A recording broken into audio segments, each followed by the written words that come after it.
আর যাই কিছু করেন অন্তত এই প্রশ্নগুলা শিখবেনই, কিন্তু আপনারা আমার কথা শুনলেন না, বা আপনাদের আমার কথা শোনার প্রয়োজন নাই। এখন আপনারা অবশ্যই বড় মানুষ অনেক, আপনাদেরকে এত কথা বলার আমার ঠিক না। সেটা আপনাদের হচ্ছে বিবেকের উপর ডিপেন্ড করবে যে শিখবেন না শিখবেন না। তবে আপনারা যদি পড়া না বুঝেন আমাকে শতবার কোশ্চেন করবেন, আমি বুঝাই দেওয়ার চেষ্টা করবো ইনশাল্লাহ। আচ্ছা, যে পয়েন্টটা আপনার ছিলাম সেই পয়েন্টটা গুরুত্বপূর্ণ পয়েন্ট, কম্পোনেন্ট বা elements of primary health care. এই প্রশ্নটা অবশ্যই আপনারা হচ্ছে মুখস্থ করবেন। এটা মনে রাখা একটা নেমনিক বা ইজি উপায় হচ্ছে এলিমেন্টস মনে রাখলে হবে। এতে হচ্ছে education about health problem and their control, আর এলতে হচ্ছে লোকালি এন্ডেমিক ডিজিজ কন্ট্রোল, ইতে হচ্ছে EPI expanded programme on immunization, এমতে হচ্ছে MCH maternal and health care and family planning, ইতে হচ্ছে এসেনশিয়াল ড্রাগ, এন্ড হচ্ছে নিউট্রিশন, টিতে হচ্ছে treatment of common disease and injuries, এসতে হচ্ছে স্যানিটেশন। এই হচ্ছে অবস্থা।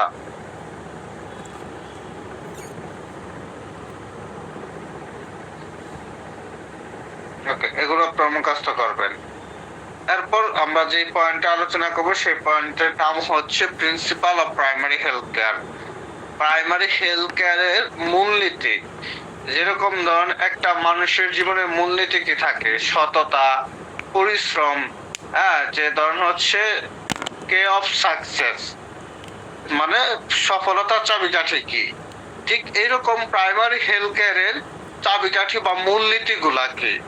প্রাইমারি হেলথ কেয়ারের চাবিকাঠি বা মূলনীতি হচ্ছে আপনার ইকুইটেবল ডিস্ট্রিবিউশন, মানে সুষম বন্টন। সুষম বন্টন কিরকম, যে ধরেন হচ্ছে করোনার যে ভ্যাকসিনটা দিল, এখন এই ভ্যাকসিনটা শুধু বড় লোকরা পাবে, গরিবরা পাবে না, ব্যাপারটা এরকম না। এটা গরিবও পাবো, বড় লোকেও পাবে, হিন্দু পাবে মুসলমান পাবে না, অথবা মুসলমান পাবে হিন্দু পাবে না, ব্যাপারটা এরকম না। হিন্দু মুসলমান বৌদ্ধ খ্রিস্টান সবাই পাবে। অথবা ধরুন হচ্ছে শুধু মহিলারা পাবে পুরুষরা পাবে না, অথবা পুরুষরা পাবে বা মহিলারা পাবে না, ব্যাপারটা এরকম না। এইখানে পুর, রিচ, আরবান, আনআরবান, মানে শহরের মানুষ পাবে, গ্রামের মানুষ পাবে না, ব্যাপারটা এরকম না। একদম আপনার হচ্ছে রূপসা থেকে পাথরিয়া, সকল জায়গার সকল মানুষ পাবে, সে গরিব হোক ধনী হোক। এই যে স্বাস্থ্য সেবাটা সবাই যে পাবে, এটাই হচ্ছে ইকুইটেবল ডিস্ট্রিবিউশন। মনে করেন যে সারা বাংলাদেশে যখন হচ্ছে ভিটামিন এ ক্যাপসুল প্রোগ্রাম চলে, তখন শুধু স্পেসিফিক এলাকায় দেওয়া হয় না, শুধু গরিবদের দেওয়া হয়, বা এরকম কোনো বৈষম্য করে দেওয়া হয় না, কোনো বৈষম্য করে দেওয়া হয় না, এটা সবাই পা, এটাই হচ্ছে ইকুইটেবল ডিস্ট্রিবিউশন। আচ্ছা, এরপরে আপনার হচ্ছে এই কিনা কমিউনিটি পার্টিসিপেশন, এইখানে সকল মানুষের অংশগ্রহণ থাকবে। হ্যাঁ, ধরেন হচ্ছে কোনো জাত ভেদ বা জাতির কোনো পার্থক্য থাকবে না, সেটা হচ্ছে কমিউনিটি পার্টিসিপেশন। আচ্ছা, এরপরে ইন্টারসেক্টরাল কোঅর্ডিনেশন, অর্থাৎ আন্ত সমন্বয়। হ্যাঁ, আন্ত সমন্বয় করা ব্যাপারটা কিরকম, যেরকম ধরুন হচ্ছে আমাদের স্বাস্থ্য সেবার সাথে শুধুমাত্র কি স্বাস্থ্য অধিদপ্তর বা স্বাস্থ্য মন্ত্রণালয় জড়িত, আমাদের স্বাস্থ্য সুরক্ষার জন্য কি ধরেন ইনডিরেক্টলি আরো অনেকেই জড়িত, যেরকম কৃষি মন্ত্রণালয় বা কৃষি অধিদপ্তর জড়িত।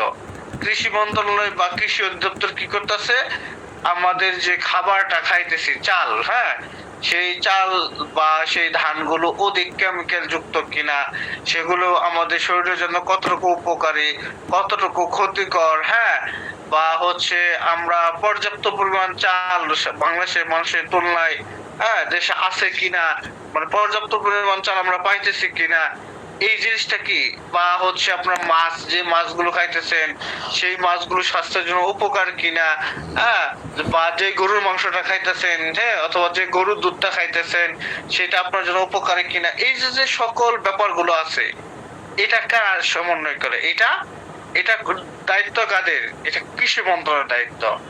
আবার আপনার এটার সাথে খাদ্য মন্ত্রণালয় জড়িত। খাদ্য মন্ত্রণালয় জড়িত কিরকম, ধরুন হচ্ছে আমাদের যে খাদ্য উপকরণ গুলো আছে এইটার মান কারা শিওর করে, এটার মান এনশিওর করে কারা, এটার মান এনশিওর করে আপনার খাদ্য মন্ত্রণালয়। এটার সাথে আবার ধরুন হচ্ছে শিল্প মন্ত্রণালয় জড়িত, হ্যাঁ বাণিজ্য মন্ত্রণালয় জড়িত। যেরকম ধরুন হচ্ছে আপনার বাচ্চার একটা দুধের কৌটা বাজারে আছে, এখন সেই দুধটা বাচ্চার জন্য উপকারী কিনা বা ক্ষতিকর কিনা এই জিনিসটা মানটা কারা নিয়ন্ত্রণ করবে, অবশ্যই খাদ্য মন্ত্রণালয় নিয়ন্ত্রণ করবে, তাই না? এখন শিল্প মন্ত্রণালয় বা বাণিজ্য মন্ত্রণালয় ধরুন হচ্ছে যে দেশে যে শ্রমিক মানুষগুলো আছে যারা গার্মেন্টস করে, যেরকম আগে ধরুন হচ্ছে গার্মেন্টস এ যারা কাজ করতো এদেরকে অনেক বেশি খাটাইতো, হ্যাঁ এদের কোনো রেস্ট বা এদের হচ্ছে মানে শারীরিক অসুস্থতাকে কোনো রকমের প্রায়োরিটি দেওয়া হইতো না, হ্যাঁ বা আস্তে আস্তে এদেরকে বিকলাঙ্গ করা হইতো। এখন কিন্তু আস্তে আস্তে সেটা নাই, ধরুন হচ্ছে 8 ঘন্টা ডিউটি, সর্বোচ্চ 2 ঘন্টা ওভার টাইম, এরকম হচ্ছে আছে, যেটা এখন একটা শ্রমিকের কি শারীরিক সক্ষমতা বজায় রাখার জন্য যে মানে পদক্ষেপটা প্রয়োজন সেটা কিন্তু তারা নিয়ে থাকে। তো আবার ধরুন হচ্ছে সমাজ কল্যাণ মন্ত্রণালয় সমাজের হচ্ছে বিভিন্ন ধরনের কল্যাণমুখী কাজ করার জন্য, যেটার সাথে স্বাস্থ্য জড়িত। তাহলে আলটিমেটলি এই জিনিসগুলো কি আপনার স্বাস্থ্যকে মানে সুস্বাস্থ্যবান রাখতেছে না? অবশ্যই সুস্বাস্থ্যবান রাখতে এরা কিন্তু কি সহযোগিতা বা ভূমিকা পালন করতেছে না? বুঝতে পারছেন? হ্যালো হ্যালো জি স্যার। আপনারা তো কথা বলেন, বুঝতে পারছেন কিনা? আরেকবার একটু বোঝা। আচ্ছা, ইন্টারসেক্টরাল কোঅর্ডিনেশন, আন্তঃমন্ত্রণালয় সমন্বয় মানে আপনার হচ্ছে এই মানে স্বাস্থ্য মন্ত্রণালয় ছাড়াও যারা স্বাস্থ্যর সাথে জড়িত, স্বাস্থ্যকে ভালো রাখার সাথে জড়িত, ওদের সাথে সমন্বয় করে চলাটাও হচ্ছে প্রাইমারি হেলথ কেয়ারের একটা নীতি, এক কথায়। বুঝতে পারছেন? ওকে, আচ্ছা। এরপর হচ্ছে অ্যাপ্রোপ্রিয়েট টেকনোলজি, অর্থাৎ সঠিক স্বাস্থ্য নিশ্চিত করার জন্য সঠিক টেকনোলজির ব্যবহারের প্রয়োজন। যেরকম ধরুন হচ্ছে আপনার এই মাছ পালতেছেন, গরুর খামার দিতেছেন, হ্যাঁ ধরুন হচ্ছে যে মাছের যে খাদ্যটা সেই খাদ্যটা যদি অধিক বিষক্রিয় হয়, যে খাদ্যটা খায় মাছ বাঁচতেছে, এবং আমরা যদি মাছ খাই তাহলে কি আমাদের শরীরের জন্য ক্ষতিকর না? তাহলে সঠিক টেকনোলজি ইউজ করার মাধ্যমে কি যেন আমরা ওইটাকে নিশ্চিত করতে পারি ওই খাদ্যটা কি আমাদের জন্য ক্ষতিকর না। আবার সঠিক টেকনোলজির মাধ্যমে কি আমরা ORS saline, oral rehydration saline এইসব কিছু তো মানে আমরা তৈরি করি। সঠিক টেকনোলজির মাধ্যমে কি আমাদের কৃষি যে কাজগুলো আছে এগুলো আমরা ব্যবস্থা করে থাকি। অর্থাৎ টেকনোলজির মাধ্যমে আমাদের যে স্বাস্থ্য সাথে জড়িত টেকনোলজিটা, এটাই হচ্ছে অ্যাপ্রোপ্রিয়েট টেকনোলজি। কথা বুঝতে পারছেন? জি স্যার। আচ্ছা, আপাতত আপনারা জাস্ট চারটা পয়েন্ট মুখস্থ রাখেন, বাকি বিস্তারিত আপাতত এখন পড়তে হবে না। পরবর্তীতে যখন আমরা কোশ্চেন সলিউশন করব তখন পড়বো, তখন এটা সম্পর্কে আপনাদের একটা ভালো ধারণা হবে, তখন মুখস্থ করতে সহজ হবে। তো আপাতত জাস্ট চারটা পয়েন্ট মনে রাখবেন: principal of primary health care, equitable distribution, community participation, intersectoral coordination, appropriate technology. কথা বুঝতে পারছেন? জি স্যার। ওকে, তাহলে আমরা এই পর্যন্ত হচ্ছে জাস্ট চারটা পয়েন্ট মুখস্থ রাখবো। ওকে, আচ্ছা। এরপর হচ্ছে আপনার যে তথ্যটা আসবে সেই তথ্যটার নাম হচ্ছে কম্প্রিহেনসিভ হেলথ কেয়ার, অর্থাৎ ব্যাপক হারে স্বাস্থ্য সেবা। ব্যাপক হারে স্বাস্থ্য সেবা, কম্প্রিহেনসিভ হেলথ কেয়ার বলতে কি বোঝায়? ব্যাপক হারে স্বাস্থ্য সেবা, ঠিক আছে? আচ্ছা, ব্যাপক হারে স্বাস্থ্য সেবার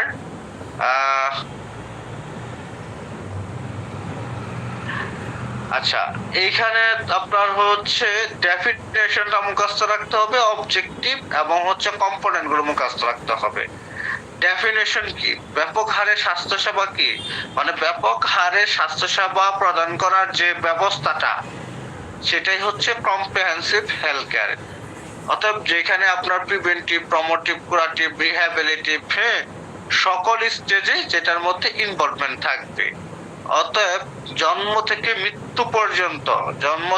মৃত্যু পর্যন্ত আপনার যে স্বাস্থ্য সেবাটা প্রোভাইড করা হচ্ছে সেই জিনিসটাই হচ্ছে আপনার কম্প্রিহেন্সিভ হেলথ কেয়ার। ঠিক আছে? আচ্ছা, এখানে ডেফিনেশনটা দিছে, দেখেন ডেফিনেশনটা কি বলছে। Comprehensive health care is provision of integrated preventive, curative and promotional health service। দেখেন, provision of integrated preventive মানে কি প্রতিরোধমূলক, curative আপনার প্রতিষেধকমূলক, তারপরে হচ্ছে প্রমোশনাল মানে স্বাস্থ্য উন্নয়নমূলক, health service from womb to tomb, অর্থাৎ জন্ম থেকে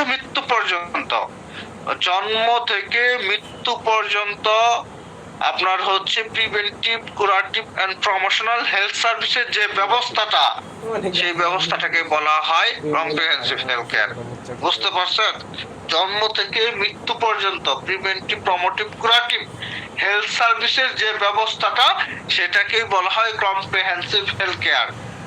তাহলে comprehensive health care is professional of integrated preventive, curative and promotional health service from womb to tomb to individual residing in a defined geographic area. কথা বুঝতে পারছেন? জি sir. ওকে,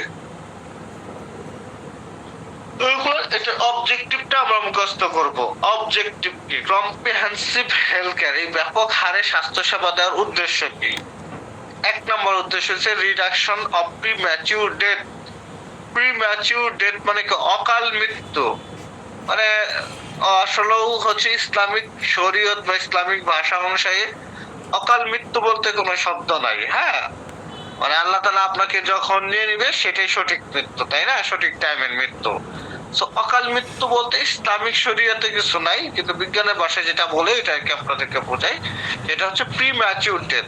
ধরুন হচ্ছে সাপোজ আমি বা আপনার XYZ করি, ওর বয়স 18-20, হ্যাঁ, ও রাস্তায় একটা অ্যাক্সিডেন্ট করে মারা গেল, তাহলে আমরা তারা কি বলবো? অকাল মৃত্যু বলবো না? অথবা ধরুন হচ্ছে আপনার 6 মাস বছর বয়সে মারা গেল, অথবা হচ্ছে জন্মের সময় মারা গেল, সেটাকে অকাল মৃত্যু না? এই অকাল মৃত্যুর হার কমানো, এটা হচ্ছে কম্প্রিহেন্সিভ হেলথ কেয়ার একটা উদ্দেশ্য। রিডাকশন অফ ডিজিজ, রোগের পরিমাণ কমানো। হ্যাঁ, আপনি যদি ঠিক মতো হচ্ছে শরীরের স্বাস্থ্য যত্ন নেন, তাহলে কি আপনার রোগ হবে না, হইলেও কম হবে, তাই না? এটাই হচ্ছে reduction of disease, reduction of disability, অর্থাৎ অক্ষমতার হার কমানো। ডিসএবিলিটি মানে প্যারালাইসিস হয়ে গেলে ডিসএবিলিটি হয়, কথা না বলতে বলে ডিসএবিলিটি হয়, তারপর ড্রাগ অ্যাডিক্টেড থাকলে ডিসএবিলিটি হয়, অর্থাৎ অস্বাভাবিক জীবনে যদি চলে যায়, স্বাভাবিক জীবনে যদি না থাকে, তাহলে এটাকে ডিসএবিলিটি বলে, তাই না? বুঝতে পারছেন? জি sir. Okay, reduction of discomfort, অর্থাৎ ডিসকমফোর্ট রিডাকশন করা, মানে যেটাতে আপনি কমফোর্ট ফিল করেন না, অস্বস্তি বোধ করেন, স্বাস্থ্য রিলেটেড যে অস্বস্তি যে বোধ করেন, হ্যাঁ, সেটা কি কমানো। রিডাকশন অফ ডেলিকুয়েন্সি, অর্থাৎ হচ্ছে আপনার এই মৃত্যু হার, হ্যাঁ, বা এই জিনিসগুলো কি কমানো। রিডাকশন অফ ডিসরাপশন, হ্যাঁ, আপনার হচ্ছে এই মানে কমিউনিকেবল যে ডিজিজ গুলো আছে, নন কমিউনিকেবল যে ডিজিজ গুলো আছে, এই জিনিসগুলোকে কমানো। অর্থাৎ এক কথায় আমি যদি কম্প্রিহেন্সিভ হেলথ কেয়ারের কথা বলি, হ্যাঁ, কম্প্রিহেন্সিভ হেলথ কেয়ারের উদ্দেশ্য কি? উদ্দেশ্য হচ্ছে যে আপনার যেন রোগ না হয়, অকাল মৃত্যু না হয়, হ্যাঁ, মারাত্মক মৃত্যু না হয়, তারপরে হচ্ছে আপনার অসুস্থতা না হয়, কমিউনিকেবল ডিজিজ না হয়, নন কমিউনিকেবল ডিজিজ না হয়। এক কথায় আপনাকে সুস্থ রাখার যে প্রক্রিয়া, আপনাকে বা সমাজকে বা দেশকে বা জাতিকে সুস্থ রাখার যে উদ্দেশ্যটা, সেটাই হচ্ছে কম্প্রিহেন্সিভ হেলথ কেয়ারের। বুঝতে পারছেন? ওকে, এরপর স্যার আপনার ডিসরাপশন মানে কি বলছিলেন? বিরত করা, ডিসরাপশন হচ্ছে বিরত করা। ওকে, এরপর আপনার হচ্ছে component of comprehensive health care. Comprehensive health কেয়ারের উপাদান কি? মানে এই যে আপনি ব্যাপক হারে স্বাস্থ্য সেবাটা দিতেছেন, এটার উপাদান কি? যেরকম খেয়াল করে দেখেন, আপনার এই জন্মের পরেই টিকা দেওয়া হইতাছে, তাহলে এটা কি প্রিভেন্টিভ হেলথ সার্ভিস না? প্রিভেন্টিভ হেলথ সার্ভিস, যেন আপনার বড় ধরনের কোনো রোগ না হয়। EPI program to prevent communicable disease. Curative health service, আপনার কোনো ধরনের অসুস্থতা হইলে আপনি হাসপাতালে ট্রিটমেন্ট করে সুস্থ হইতেছেন। Treatment of communicable disease using drugs. এরপর হচ্ছে promotive health service. Promotive health service বলতে কি বোঝায়? প্রমোটিভ হেলথ সার্ভিস বলতে বোঝাইতেছে কি আপনার স্বাস্থ্যের প্রমোশন হওয়া, যেরকম হচ্ছে আপনার মানে পিউর ওয়াটার, স্যানিটাইজেশন ব্যবস্থা বা হাইজিন ব্যবস্থা, এটা ভালো থাকা। এটার মাধ্যমে কি আপনার স্বাস্থ্যের কি উন্নতি হয়, আপনার কোনো ধরনের রোগ বালা সৃষ্টি না হয়। এরপরে হচ্ছে প্রিভেনশন অফ এনভায়রনমেন্টাল পলিউশন, অর্থাৎ এনভায়রনমেন্টাল যে পলিউশন আছে সেই পলিউশনটা যদি আপনি রোধ করতে পারেন, প্রিভেন্ট করতে পারেন, তাহলেও কি আপনার রোগ সৃষ্টি হবে না। এটাও কি আপনার একটা স্বাস্থ্য সেবা। কিরকম? ধরুন হচ্ছে আপনার যে বাতাস, সেই বাতাসটা যদি দূষিত না থাকে, আপনি যে হচ্ছে পরিবেশে থাকেন সেই পরিবেশটা যেন শব্দ না হয়, আপনি যে হচ্ছে মানে রাস্তাঘাটে চলাফেরা করেন সেই রাস্তাঘাটে জায়গা যেন সেফ থাকে। হ্যাঁ, আপনি যে নদীর পানি আছে সেই নদীর পানি যেন হচ্ছে নষ্ট না হয়। তারপরে কেমিক্যাল বা ইট বাটা যেন হচ্ছে বেশি না হয়। তারপরে গাছপালা যেন না কাইটা ফেলা হয়। এগুলোর মাধ্যমে কি পরিবেশটাকে সুরক্ষা করা হয়। তাহলে এগুলো যদি হয়ে যায়, যদি এগুলো হয়ে যায় তাহলে পরিবেশ পলিউশন হয়ে যাবে না? অবশ্যই পলিউশন হয়ে যাবে। তাহলে প্রিভেনশন অফ এনভায়রনমেন্টাল পলিউশন, যদি আমি এনভায়রনমেন্টাল পলিউশন প্রিভেন্ট করতে পারি, তারপরে হচ্ছে আপনার প্রমোশন অফ হেলথ সার্ভিস, যেরকম হচ্ছে পিওর ওয়াটার, স্যানিটাইজেশন ব্যবস্থা, হাইজিনিক ব্যবস্থা যদি আমি হাইজিনিক মেনটেন করতে পারি, হ্যাঁ, রোগবালাই হইলে সেটা যেন ট্রিটমেন্টের মধ্যে সহজে সুস্থ হয়ে যেতে পারে। এরপরে হচ্ছে আপনার জন্মের পরে যদি আমি সঠিকভাবে টিকাগুলো দিতে পারি, তাহলে আমাদের বড় ধরনের রোগবালাই হবে না। এগুলোর ব্যবস্থা যদি করতে পারি তাহলে সহজে কি আমার রোগ হবে? হবে না। তাহলে এটাই কি আমার কম্প্রিহেনসিভ হেলথ কেয়ার, এটাই কি কম্প্রিহেনসিভ হেলথ কেয়ার। বুঝতে পারছেন? তারপরে রিহ্যাবিলিটেশন প্রোগ্রাম আছে। রিহ্যাবিলিটেশন প্রোগ্রামে জাস্ট রিহ্যাবিলিটেশন প্রোগ্রামের পয়েন্টগুলো মুখস্থ, মানে পয়েন্টগুলো বললেই হবে। আপনার হচ্ছে রিহ্যাবিলিটেশন প্রোগ্রামের বাকিগুলো প্রয়োজন নাই, জাস্ট লাগবেন যে রিহ্যাবিলিটেশন প্রোগ্রাম। তাহলে component of comprehensive health care, preventive health service, EPI program to prevent communicable disease, curative health service, treatment of communicable disease, promotive health service, water, sanitation, hygienic, তারপরে হচ্ছে prevention of environmental pollution, তারপরে হচ্ছে rehabilitation programme. ঠিক আছে, just এই পর্যন্ত দিলেই হবে, আর কিছু দিতে হবে না। ক্লিয়ার? জি স্যার।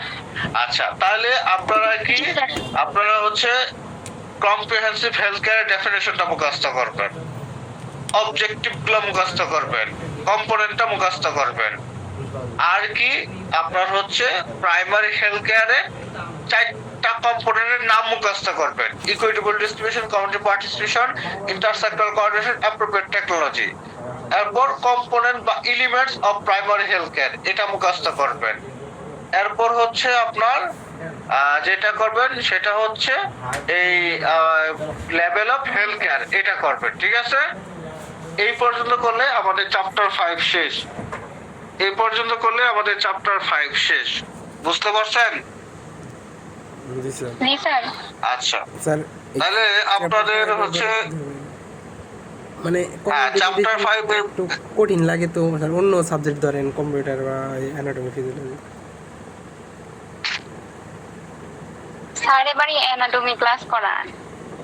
এখন আল্লাহ যদি বাঁচায় রাখে আগামীকাল থেকে আমরা অ্যানাটমি ক্লাস শুরু করব। ঠিক আছে, অ্যানাটমি কোন চ্যাপ্টারে ক্লাস করাবো আপনারা বলেন? Sir sir urinary system, sir lymphatic system, cardio muscular system. Cardio vascular system, এইটা গুরুত্বপূর্ণ। লিম্ফেটিক সিস্টেম এটা এত ইম্পর্টেন্ট না, বুঝছেন? আর আমাদের এখানে ধরছে তো পারি না স্যার, একবারে শেষ। এইটা ইম্পর্টেন্ট না, হ্যাঁ এটা ইম্পর্টেন্ট না। কাম হয়েছে বুধবার গেছে